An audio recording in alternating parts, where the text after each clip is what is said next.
കഴിഞ്ഞ വീക്കെൻഡിൽ ഞങ്ങൾ കുറച്ച് ബൈക്കേഴ്സ് ഒരു റൈഡ് നടത്തി. ഞങ്ങളെ ക്ലബിൻ്റെ ആനിവേഴ്സറി ഒക്കെ ഉണ്ടായിരുന്നു. ആനിവേഴ്സറി സെലിബ്രേഷനൊക്കെ കഴിഞ്ഞ് ഞങ്ങൾ റൈഡ് സ്റ്റാർട്ട് ചെയ്തു. കണ്ണൂർ പരോടേൻ്റെ മുമ്പ് നിന്നായിരുന്നു നമ്മുടെ ട്രീറ്റൊക്കെ. അവിടുന്ന് നമുക്ക് കോംപ്ലിമെൻ്ററി ആയിട്ട് പരോട അവരുടെ പുതിയ പ്രൊഡക്റ്റ് നമുക്ക് ഇൻട്രൊഡ്യൂസ് ചെയ്തു. അങ്ങനെ അവിടുത്തെ പരിപാടിയൊക്കെ കഴിഞ്ഞു. ഞങ്ങൾ റൈഡ് സ്റ്റാർട്ട് ചെയ്തു നേരെ മഞ്ഞപ്പുല്ലിലേക്ക്.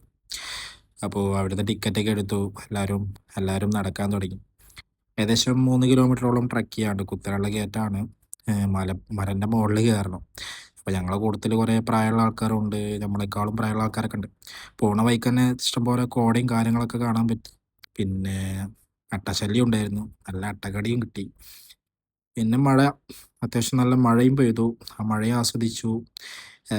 അവിടെയുള്ള ചെറിയ ചെറിയ വെള്ളച്ചാട്ടങ്ങളൊക്കെ ആസ്വദിച്ചു. നമ്മളെ കൂട്ടത്തിൽ വന്ന കുറേ ആൾക്കാർക്ക് ട്രക്ക് ചെയ്യാൻ പറ്റൂല, ബുദ്ധിമുട്ടാണ്, ആരോഗ്യ പ്രശ്നമുണ്ട് എന്നൊക്കെ പറഞ്ഞ കുറേ ആൾക്കാരുണ്ടായിരുന്നു.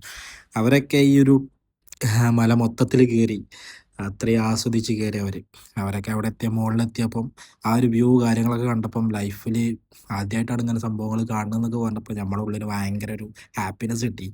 അങ്ങനെ ട്രക്ക് ചെയ്ത് കുറേ ആൾക്കാർ നമ്മളെ മുകളിലെത്തി. അങ്ങനെ അവിടുത്തെ ആ ഒരു പ്രകൃതി ഭംഗിയൊക്കെ ആസ്വദിച്ച് കുറച്ച് നേരം അവിടെ നിന്നു. കുറേ അട്ടശല്യം ഉണ്ടായത് കൊണ്ട് കുറേ അട്ടകളെ കടിയൊക്കെ കയറ്റു. അങ്ങനെ അവിടുത്തെ സെലിബ്രേഷനൊക്കെ ചെയ്ത് നേരെ അടിയിലേക്ക് പോന്നു. അടിയിൽ പോന്നപ്പോഴും കുറേ വ്യൂവും കാര്യങ്ങളും ഒക്കെ കണ്ടു. അങ്ങനെ താഴത്തെത്തിയപ്പോഴുള്ള ഓരോരുത്തരുടെ അഭിപ്രായങ്ങളാണിത്. ഓക്കെ, ശരിക്കോ അന്നോട് പറയേ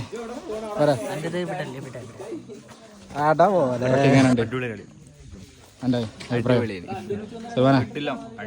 ശരിക്കോ ശരിക്കോ റൈഡ് എങ്ങനെ നല്ല റൈഡ്, അടിപൊളിയായി.